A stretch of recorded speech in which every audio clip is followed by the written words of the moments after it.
हिंदी में यूपीएससी की तैयारी से संबंधित प्रोग्राम्स को देखने के लिए सब्सक्राइब करें स्टडी IQ IAS हिंदी। नमस्कार, study IQ IAS Hindi platform पर आपका स्वागत है। दोस्तों, आज हम लोग मुद्दे की बात कार्यक्रम में एक बेहद महत्वपूर्ण टॉपिक पर बातचीत करने वाले हैं और यह टॉपिक जुड़ा हुआ है भारत की विदेश नीति से, है ना। ये टॉपिक मैंने क्यों लिया है, इस पर हम बातचीत करेंगे, लेकिन इससे पहले मैं आपको बताऊं कि भारत के विदेश मंत्री जी ने एक बात कही है। हाल ही में क्या कहा है?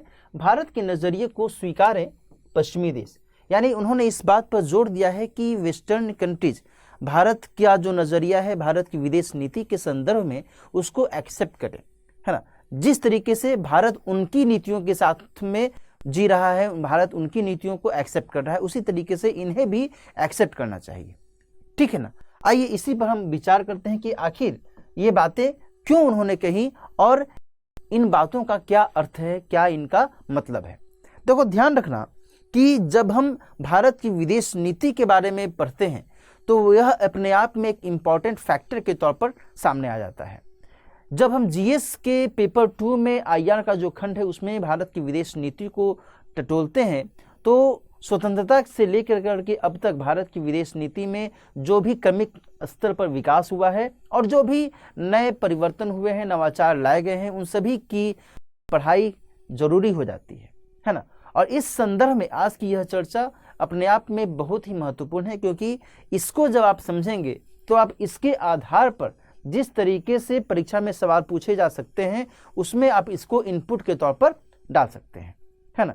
लेकिन अब यहाँ पर महत्वपूर्ण यह है कि आखिर विदेश मंत्री महोदय ने कब ये बातें कही, है ना।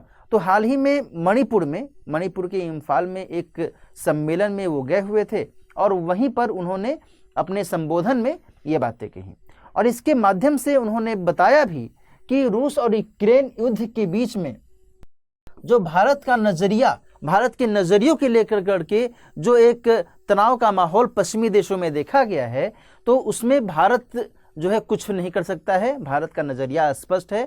भारत ने जो अप्रोच अपनाया है इस युद्ध के संदर्भ में उसमें कहीं से भी कोई गलती नहीं की गई है और निश्चित तौर पर भारत का यह भी कहना है कि यह शांति और सौहार्द को हमेशा से महत्व देता रहा है ना।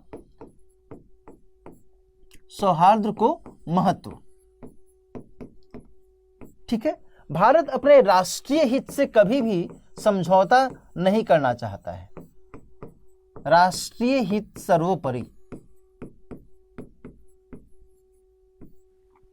ठीक है। तो इसी संदर्भ में यह कहा है भारत के विदेश मंत्री जी ने कि पश्चिमी देशों को भारत के नजरिए को स्वीकारना होगा, है ना। विदेश मंत्री महोदय ने यह भी कहा है कि पश्चिमी देशों के मत को हमेशा समर्थन नहीं दिया जा सकता, है ना। हमेशा समर्थन नहीं दिया जा सकता। देखो, इसको मैं एक छोटे से उदाहरण से समझाने की कोशिश करूं कि आप और आपका कोई मित्र है, ठीक है। तो आपका जो मित्र है वो किन्हीं बातों को लेकर करके आपसे मतांतर रखता है। आप A डायरेक्शन में जाना चाहते हैं, वो B डायरेक्शन में जाना चाहता है। दोनों एक दूसरे के विपरीत सोचते हैं किसी मुद्दे को लेकर के, किसी विषय को लेकर के। लेकिन इसका अर्थ यह नहीं है कि आपकी मित्रता समाप्त हो जाए, क्योंकि किसी पार्टिकुलर टॉपिक को लेकर, किसी पार्टिकुलर मुद्दे को लेकर करके निश्चित तौर पर आपकी भिन्नता हो सकती है मतों में, लेकिन ओवरऑल यदि देखा जाए तो आप दोनों एक मित्र तो हैं ही।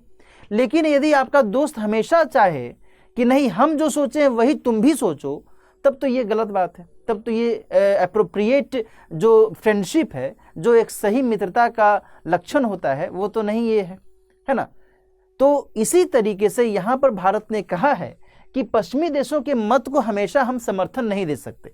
भाई, हमारा तो अपना अस्तित्व है ना, और भारत अपनी स्वतंत्र विदेश नीति को हमेशा से महत्वपूर्ण मानता रहा है, ठीक है। यहां ध्यान रखना कि भारत अपनी स्वतंत्र विदेश नीति में संप्रभु विदेश नीति को महत्व देता रहा है ना। संप्रभु का मतलब क्या हुआ कि किसी बाहरी दबाव के बिना निर्णय लेने की क्षमता, है ना। अब यदि हर फैक्टर में आप हमें सुझाव दें, आप हमें डायरेक्ट करें, आप हमें प्रेशराइज करें कि आपको ये करना चाहिए, ये करना चाहिए, ये करना चाहिए, तो फिर हमारा अपना डिसीजन लेने का तो कोई अस्तित्व ही नहीं रहा, है कि नहीं। तो ये सारी चीजें यहां पर महत्वपूर्ण हो जाती हैं कि संप्रभु विदेश नीति को भारत ने 1947 से लेकर के स्वतंत्रता के बाद से लेकर करके आज तक फॉलो किया है। इसी कारण से भारत जो है, भारत वैश्विक परिप्रेक्ष्य में, वैश्विक मंच पर एक सशक्त देश के तौर पर उभरा है ना। यहां तक कि जो पाकिस्तान के पूर्व प्रधानमंत्री श्री इमरान खान हैं, उन्होंने भी भारत की विदेश नीति की सराहना की है। कुछ दिनों पहले ये समाचारों में भी आया था कि उन्होंने भारत की स्वतंत्र विदेश नीति की सराहना की थी। क्यों की थी? कि रूस से तेल आयात को लेकर करके जो पश्चिमी देश थे वो चाह रहे थे कि भारत और भारत जैसे अन्य देश रूस से तेल आयात वगैरह न करे, रूस से संपर्क स्थापित न करे, है ना। लेकिन आपको पता ही है कि रूस यूक्रेन युद्ध के दौरान में भारत ने एक बैलेंस्ड रवैया अपनाया है अपनी नीति के कंटेक्स्ट में, और भारत ने हमेशा से रूस के हित में या अहित में कुछ भी ऐसा खास कमेंट नहीं किया है ना। उसने ऐसा भी नहीं कहा है, ऐसा भी नहीं बोला है कि नहीं नहीं रूस ने जो आक्रमण किया है वो बिल्कुल ठीक है ना, ऐसा भी कभी नहीं कहा है। और ये भी नहीं कहा है कि यूक्रेन जो कर रहा है वो गलत कर रहा है, ठीक है ना। तो यहाँ पर भारत या भारत की जो विदेश नीति है वो बहुत ही संजीदगी से आगे बढ़ रही है, ठीक है। यहाँ पर यह भी महत्वपूर्ण है दोस्तों कि हाल के संदर्भ में जिस तरीके से रूस और यूक्रेन के बीच में लंबे समय से युद्ध की स्थिति बनी हुई है, ऐसे में संयुक्त राष्ट्र सुरक्षा परिषद में जिस तरीके से रूस के विरुद्ध कई सारे प्रस्ताव लाए गए, उन प्रस्तावों में भारत ने अपने आप को बैलेंस्ड करने की कोशिश की है ना। और कई मामलों में भारत ने एब्स्टेन रहने की कोशिश की है, और इसका मतलब हुआ कि वहां से उन प्रस्तावों से भारत ने अपने आप को अलग रखा, है ना। न पक्ष में मत दिया, न ही विपक्ष में मत दिया, सीधे वो भाई अलग ही हो गया कि हम इसमें कुछ पार्टिसिपेट ही नहीं करेंगे, ठीक है ना। तो ये अपने आप में जो चीजें हैं ये अपने आप में महत्वपूर्ण हो जाती हैं, और इस दृष्टिकोण से भारत पश्चिमी देशों को या फिर भारत के विदेश मंत्री पश्चिमी देशों को अपने इस बयान से, अपने इस वक्तव्य से संकेत करते हैं कि पश्चिमी देश इस गलतफहमी में न रहें कि हमेशा जो वो कहेंगे, हमेशा जो वो चाहेंगे उसी को हम अनुकरण करेंगे, उसका हम अनुसरण करेंगे, ठीक है ना। चलिए आगे इसको और थोड़ा सा देखते हैं। रूस और यूक्रेन युद्ध में भारत का जो दृष्टिकोण है वो शांति बहाली का रहा है, इसके बारे में मैंने आपको बता भी दिया है। बीते समय में रूस के साथ भारत की साझेदारी जारी रही है, कंटिन्यू रही है, कभी भी भारत और रूस के बीच का जो संपर्क है, संपर्क भंग नहीं हुआ है, ठीक है।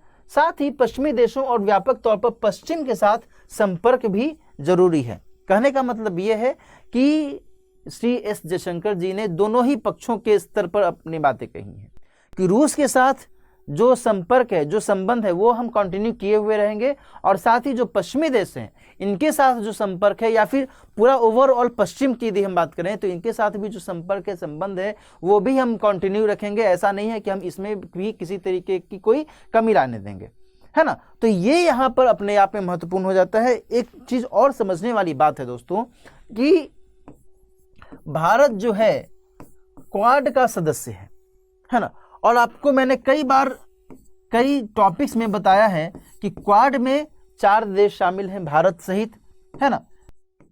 भारत है, यूएसए है, ऑस्ट्रेलिया है और जापान है,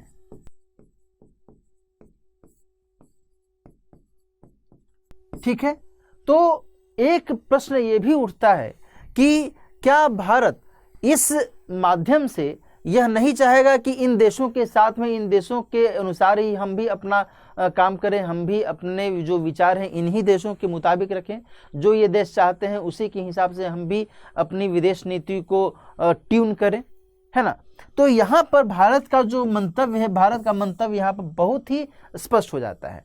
इसका कहना है कि क्वाड जो समूह है, यह समूह बहुत हद तक कॉन्सेंट्रिक है इंडो पैसिफिक से, है ना, हिंद प्रशांत से।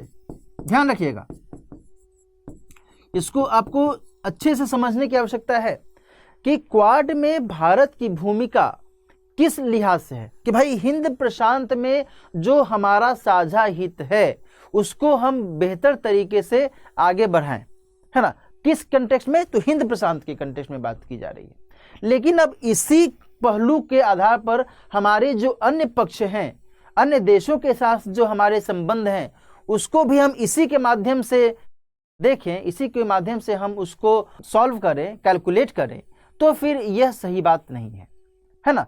तो इसी कंटेक्स्ट में भारत ने ये जो अपना पक्ष रखा है, यह पक्ष बहुत ही महत्वपूर्ण है। ध्यान रखिएगा कि जब भी आप इंटरनेशनल रिलेशन से संबंधित किसी प्रश्न का जवाब दें तो वहां पर ये जो दृष्टिकोण है, ये दृष्टिकोण आपके लिए बहुत ही महत्वपूर्ण हो जाता है कि जब भी किसी भी देश के साथ कोई यदि संबंध स्थापित होता है तो उस पार्टिकुलर टॉपिक, पार्टिकुलर इशू के संदर्भ में जो संबंध है उस पर ही बातचीत हो रही है।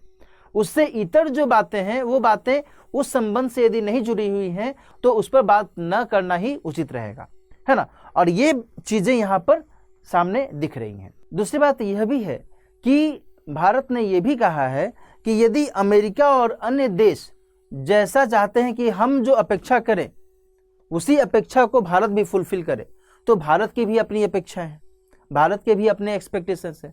तो हम भी इनसे चाहेंगे कि हमारी जो अपेक्षा है आप सभी हमारी अपेक्षाओं के अनुसार काम कीजिए, लेकिन ऐसा होता नहीं है, हो नहीं रहा है ना। एस जयशंकर जी ने यह उदाहरण दिया कि जिस तरीके से अमेरिका पाकिस्तान को F-16 विमानों की बिक्री कर रहा है फॉरेन मिलिट्री सेल्स के माध्यम से, FMS के माध्यम से, तो हमने तो इसमें कोई हस्तक्षेप नहीं किया, है ना। जबकि हमारी पाकिस्तान से जो संबंधों की स्थिति है वह जगजाहिर है ना। तो यदि आप हमसे अपेक्षा रखते हैं तो हम भी आपसे अपेक्षा रखेंगे। संबंधों का ताना बाना तो ऐसे ही बुनता है ना, है कि नहीं। और अंतर्राष्ट्रीय संबंध हो, चाहे वो घरेलू संबंध हो, चाहे वो घर का संबंध हो, इन सभी में ये बातें अपने आप में महत्वपूर्ण हो जाती हैं कि आप जैसा हमसे चाहेंगे हम भी वैसा ही आपसे चाहेंगे, ठीक है ना। तो इसी लिहाज से भारत के विदेश मंत्री ने इन संदर्भ में अपनी बातें रखी कि भारत की जो विदेश नीति है वह निश्चित तौर पर स्वतंत्र विदेश नीति को महत्व देती है ना। और इस लिहाज से जो भारत अपना दृष्टिकोण रखता है वह दृष्टिकोण निष्पक्ष रूप से रखता है और बिना किसी दबाव के रखता है ना। तो आज की चर्चा में हमने इसको समझने की कोशिश की कि भारत की जो विदेश नीति है वो किस तरीके से अभी वर्तमान में काम कर रही है, भारत की विदेश नीति का क्या आधार है और यह अपने आप में कितना अधिक महत्वपूर्ण हो जाता है ना। इस वैल्यू के आधार पर ही भारत अपने अंतर्राष्ट्रीय संबंध किसी भी देश या फिर किसी भी देशों के समूह के साथ स्थापित करता है। आज की चर्चा यहीं पर समाप्त करते हैं। मिलते हैं किसी और मुद्दे की बात कार्यक्रम में किसी और महत्वपूर्ण मुद्दे के साथ। तब तक अपना ख्याल रखिए। All the best.